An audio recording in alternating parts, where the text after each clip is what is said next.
Thank you for joining me once again. I have 4 interesting topics to discuss with you today. The first topic, we are going to discuss the downfall of Andriy Yermak, the head of Zelensky's presidential office. The second topic, we're going to look at a brief statement that was made by Viktor Orban, the leader of Hungary, in regard to how he expects Ukraine to become a buffer zone as a country between NATO and Russia. And the third topic, we are going to discuss the destruction of 2 Russian oil tankers in the coast of Turkey. And finally, we will look at the missile strike that was carried out by Russia on Ukraine yesterday, the 29th of November 2025.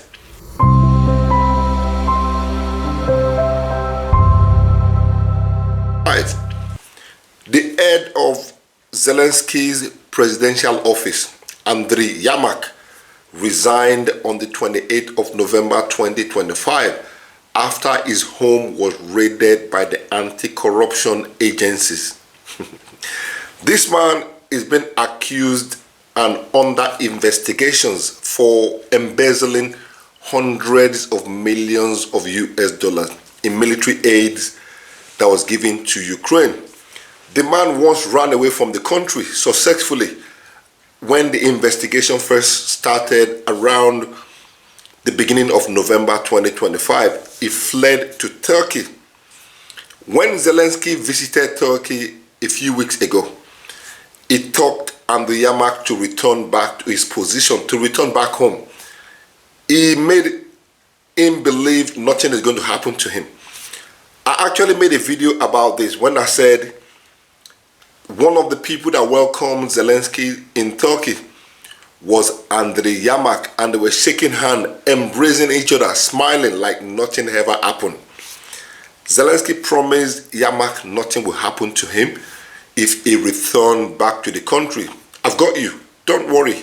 I've got your back. Everything is good. Come back home and continue your job. Yermak believed him. He decided to return. But to his surprise, even to Zelensky's surprise, now his home was raided. Zelensky was not even informed. Yermak was not informed. And they raided his home. They took a lot of stuff, computers, monies, and a lot of other documentation that was taken from Andriy Yermak's home. We don't know exactly what it is, but hopefully we will find out what they come up with once the investigation proceeds. Well, hopefully, we may never know, but that is what they said. I made a video about a week ago and I said, if Zelensky refuses Donald Trump's 28-point peace plan, the United States is going to blow up this anti-corruption case wide open, and they will implicate every single one of them. Those ministers and even Zelensky himself is not safe. They will implicate him. And I suppose that is what is happening right now. His grip on power in the last 4 years had completely is slipping away really fast. Yemark's resignation as a political figure in Ukraine is a political earthquake to a country that is already struggling, a country that is already under severe pressure. Minister resigning and running away at this point in time is not what Ukraine should be facing. That is an automatic regime collapse. I mean, those of you that understand politics, you understand what I mean. Rumors are flying all over the place that Yemark's position will be filled by the head of Ukrainian intelligence service, Budanov. For now, just for him to lead the negotiation process. Obviously, now that Yemark is out of the way, a lot of things is void because Yemark was the one in the forefront of this negotiation between Russia, the United States, and Ukraine. Now Yemark is gone out of the picture, so they need somebody that understands or understood what had been going on. So they put Budanov for now. Russia made it clear that Zelensky is not a legitimate leader. That is something new we now have to face. You see, it seems every time they bring something forward and the Ukrainian government and the EU leaders go against it, Russia kind of mirror the action back to them. Russia is now saying Zelensky is not a legitimate leader, which is obvious. You know that, and I know that. And Zelensky will not be allowed to sign anything with Russia in regards to Ukraine. Russia would also not be talking or negotiating directly with Ukraine anymore. They will be holding direct talks with Ukraine's master, the United States, Donald Trump.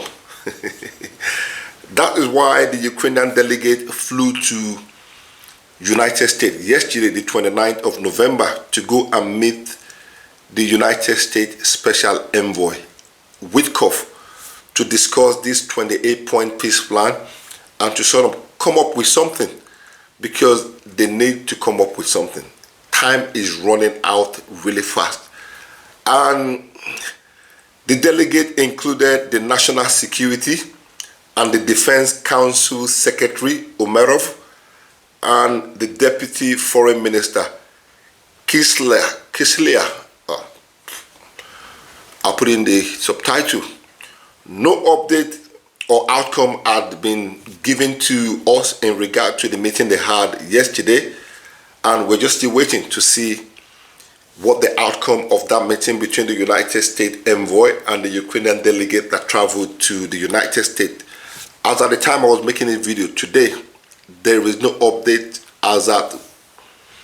relating to what they discussed or what they came up with or what they agreed. So let's wait and see what we get from any update, if any. Let me move to topic number 2. Viktor Orban, the leader of Hungary, said something that was really interesting today. Viktor Orban had decided, first of all, to stand up for his country. He signed and secured a massive energy deal with Russia. I will discuss that in a different update. But let's discuss what Viktor Orban said, the statement he made in regard to Ukraine. Viktor Orban said Ukraine should be a buffer state after this conflict is ended. It should remain neutral state and a buffer zone between NATO and Russia, just to avoid any form of conflict ever resurrecting again. Ukraine as a country will become a buffer zone, which means it will be divided between the European Union and Russia. And both countries, NATO and Russia, would decide and agree the size of equipment, military, or the kind of weapon that can be stationed in any part of Ukraine on the land. They have to agree to that. But the most important thing is Ukraine is going to become a buffer state, which means there is no Ukraine. There will be one part to the EU and one part to Russia. That is what Viktor Orban said. A lot of reactions.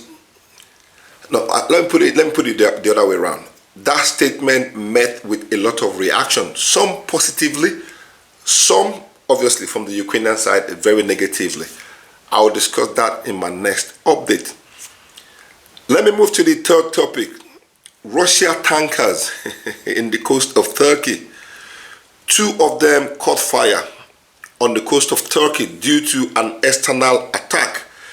The ship weren't carrying any goods. They weren't carrying people. They weren't carrying ammunition. They were commercial ship en route back to Novorossiya in Russia. And those tankers were attacked with Navy Sea drones.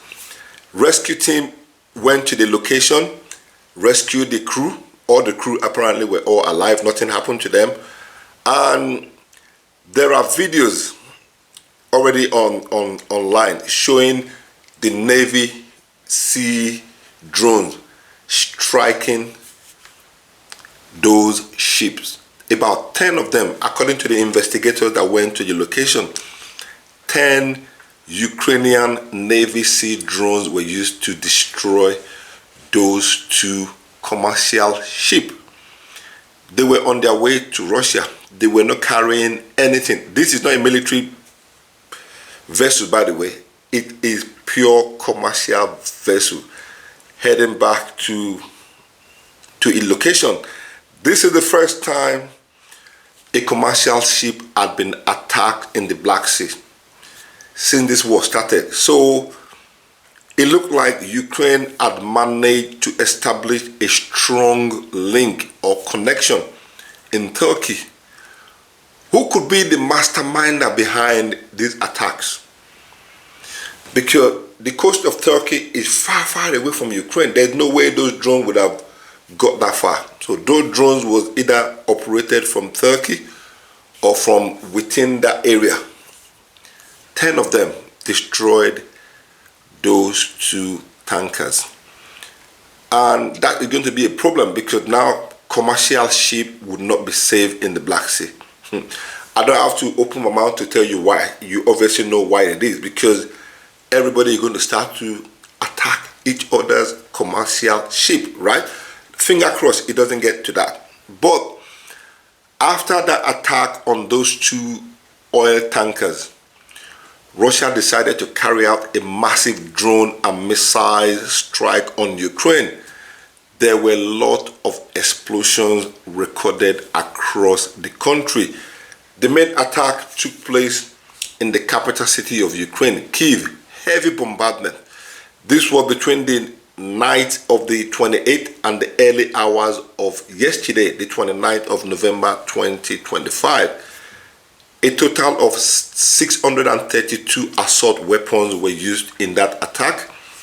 Ukraine claimed they brought down 537 incoming targets from everything Russia launched. Happy day, happy day. We shouldn't expect to see any damages in that. I mean, if that was the case, right? We shouldn't expect to see explosions. We shouldn't expect to see any critical infrastructure damage. I mean, if they shut down 537 out of 632, come on now. We shouldn't expect to see any damage at all. But contrary to the claims that were made by the Ukrainian government, a lot of damages were done. Russia used a total of 593 drones in that attack. They used a total of 36 missiles in that attack. 5 Kinzhal hypersonic or ballistic missiles was used in that attack. 23 Kh-101 cruise missiles were used in that attack. 4 Iskander ballistic missiles were used in that attack.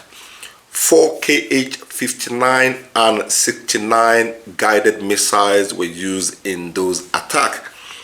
After the attack took place yesterday morning, the 29th of November 2025, in the capital city, regardless of the claims that was made by the Ukrainian government that they shut down 537 incoming attacks, half of the capital city was without electricity. About 600,000 homes. Is it homes or people? I don't know which one it was, but they said about 600,000 are without electricity. Half of the capital completely in total blackout. They're having to ration electricity every hour, an hour a day. Can you imagine that? A whole civilized country to be rationing electricity 1 hour a day. There were a lot of damages recorded in the eastern part of Ukraine. In the front line, across the front line, the battlefront, Russia bombarded and destroyed a lot of military infrastructures. A lot of things were destroyed in the capital city. No full update, clear update had been given yet, especially from the Russian Ministry of Defense. So we're just waiting to get more.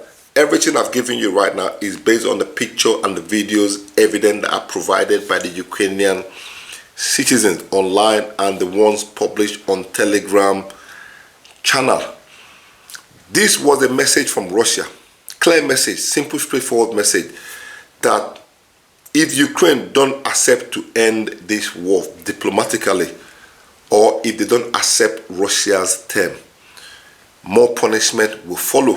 And I suppose that is what Donald Trump meant when he said to Zelensky, accept or be destroyed or face some serious, complex times.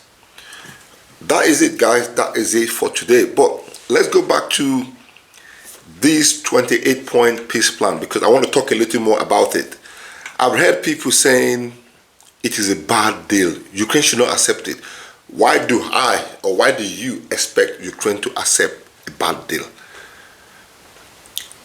Now, before you talk like that, before you say things like that, you need to use your common sense. Stop commenting. Stop opening your mouth to talk emotionally. Think. Do you think what the Ukrainian people are going through right now is better than that deal? The 28-point peace plan? Do you think the killing of civilians and military personnel every single day is better than that 28-point peace plan? Do you think with civilians having to sleep on the ground for the last couple of months, every night, every other day, do you think that is better? Of course not. That 28-point peace plan, however you think bad it is good because it will stop missiles from flying. It will stop drones from flying. It will stop the killing. It will stop the destruction, right? So why are they not accepting it? It will form a basis for conversation to start. Why are you telling me, oh, why should Ukraine accept that bad deal? I think that is a great deal compared to what Ukraine is going through right now. They need to accept it. Of course, nothing is going to be fair in this situation. Nothing is going to,